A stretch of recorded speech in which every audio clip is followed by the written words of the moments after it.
Здравейте, мили и прекрасни момичета!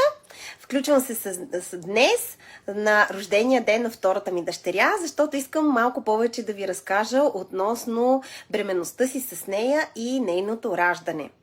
Родих я, когато бях на 37, а 2 години преди да забременея с нея, аз се подготвях за тази бременност. Какво означава подготвях се? Спазвах специфичен хранителен режим, без глутен, без млечни, без захар. Също така задължително имах 12-часова разлика между закуската и вечерята от предния ден.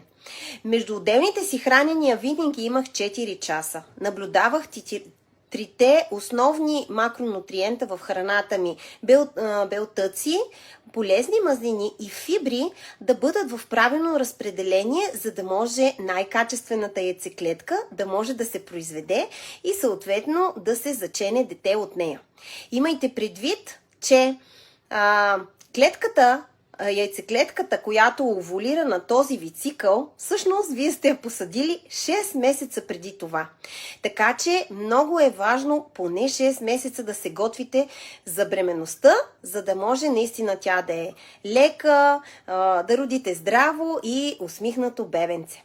Тъй като с първата ми бременност ми направиха секцио, аз твърдо бях решила да покажа на колегите всъщност как се правят нещата и втората ми дъщеря я родих абсолютно естествено, вагинално и безмедикаментозно. Какво беше нужно като подготовка по време на моята бременност, за да се случи този процес? Бременността, момичета, не е време, в което просто само да лежите, да си вземете болничен, да си опънете краката, да ядете каквото ви падне, защото уж ядете за двама. А бременността е един период, в който сякаш вие сте състезател и се готвите да се явите на Олимпиадата. Бременността е онова време, в което вие да се подготвите правилно за едно пълноцелно и емоционално изживяване на завършека на тая бременност, на завършека на това, че вие сте сътворили живот и съответно да родите детето си. Аз държах да рода вагинално, защото знам за изключителните ползи, които носи вагиналното раждане за детенцето и допълнително това, което освен хранене, добавки, билки специфични за съответният триместър, което съм правила, на базата на тези си знания написах и своята книга "Клетъчно хранене по време на бременност". Другото нещо, което правих, беше подготовка на тазовото дъно, за да мога да родя нормално. И последващият контрол, вагинален скрининг, ежемесечен, за да може наистина средата на влагалището ми да е най-подходящата среда, през която бебенцето да премине и реално да захрани своите черва с максимално полезна флора.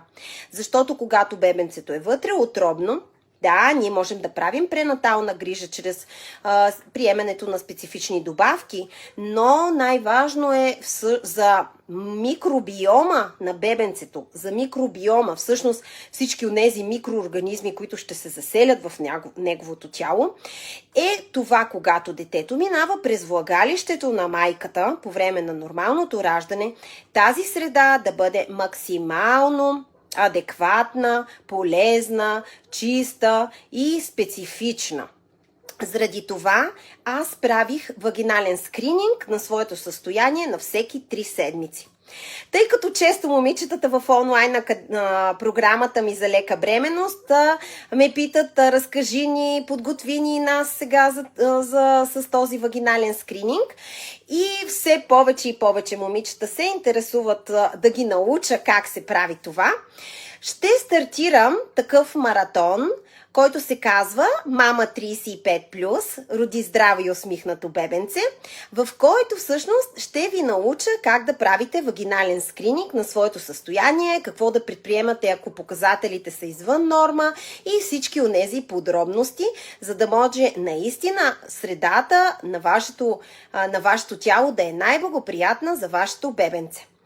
Колко ще струва този маратон, защото знам, че това е следващият въпрос, най-вероятно, който веднага си задавате. Маратонът ще струва 29 лева и 90 стотинки и който се включи в него ще получи като подарък моята книга "Клетъчно хранене по време на бременност". Така че, момичета, присъединете се, линка ще го сложа тук на това видео. Започваме следващата седмица, така че ще се съберем в една затворена група в Телеграм, за да може наистина да имаме чиста комуникация едни с други, да имате къде да си зададете въпросите. Съответно, ще имаме възможност накрая за една жива среща, в която ако имате желание някакви по-специфични въпроси, на които не съм могла да отговоря по време на самият маратон, да мога да ви отговоря, да си ги зададете, защото наистина за мен е важно да се раждат здрави и усмихнати българчета. Чао!